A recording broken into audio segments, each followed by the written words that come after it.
আসসালামু আলাইকুম, আমি ডক্টর রায়হান রাব্বি। তো আজকে আমি একটা জেল নিয়ে আলোচনা করব, যেটা হচ্ছে চোখের জেল, যেটাকে আই জেল বলা হয়। সেই আই জেলটা হচ্ছে জিরগান, বা এটা হচ্ছে জেনেরিক নাম হচ্ছে গ্যানসাইক্লোভির।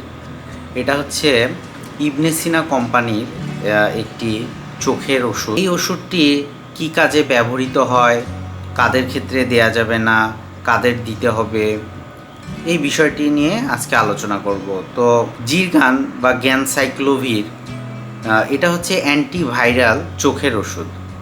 তো আমাদের অনেক ক্ষেত্রে দেখা যায় যে চোখ লাল হয়ে যায়, পানি পড়ে, জ্বালা পোড়া হয়। তো এই সময়গুলোতে সাধারণত অনেক সময় ব্যাকটেরিয়াল ইনফেকশন হয়, কিছু ভাইরাস ইনফেকশন হয়, আবার কিছু ফাঙ্গাস দ্বারা ইনফেকশন হয়। চোখের স্ট্রাকচার একটু লক্ষ্য করি যে এই যে এখানে কর্নিয়া রয়েছে, এখানে লেন্স রয়েছে, এবং এটা হচ্ছে রেটিনা।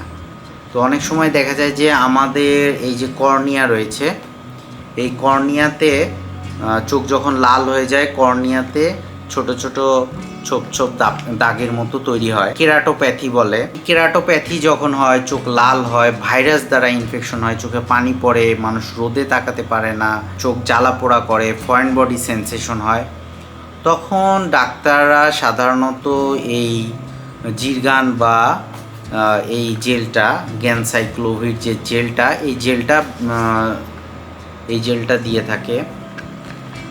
তো এই জেলটা আমরা দেখব যে এই জেলটা ঠিক কী ধরনের রয়েছে।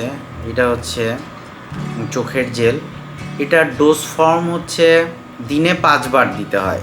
দিনে 5 বার দিতে হয়।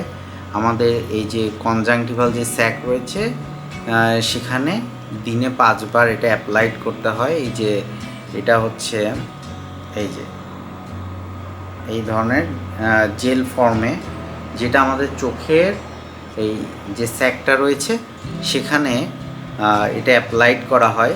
অ্যান্টিভাইরাল এই চোখের ওষুধ, এটা ইবনে সিনা কোম্পানি প্রস্তুত করেছে। এটার প্রাইস হচ্ছে 200 টাকা। চোখের জেল যেটা অ্যান্টিভাইরাল, এটা চোখের জেল, এর সাথে অনেক সময় দেখা যায় যে একটা অ্যান্টিবায়োটিকও দেওয়া হয়, খুব কার্যকরী ভাইরাল কেরাটাইটিসের ক্ষেত্রে, অনেক সময় কেরাটো কনজাংটিভাইটিসের ক্ষেত্রেও এই জেলটি ব্যবহার করা হয়। তো এই জেলটিতে যাদের হাইপার সেন্সিটিভিটি আছে তাদের ক্ষেত্রে এটা ব্যবহার করা যাবে না। যে কোনো ওষুধ ব্যবহারের পূর্বে আমাদের অবশ্যই ডাক্তারের পরামর্শ নিতে হবে। আর এই চ্যানেলটি হচ্ছে ইনফরমেটিভ বা এডুকেশনাল একটা চ্যানেল। আপনারা চ্যানেলটি ভালো লেগে থাকে বা চোখের বিভিন্ন অসুখ সম্পর্কে জানতে চান, তাহলে অবশ্যই চ্যানেলটি সাবস্ক্রাইব করে রাখতে পারেন। সবাই ভালো থাকবেন, সুস্থ থাকবেন। ধন্যবাদ।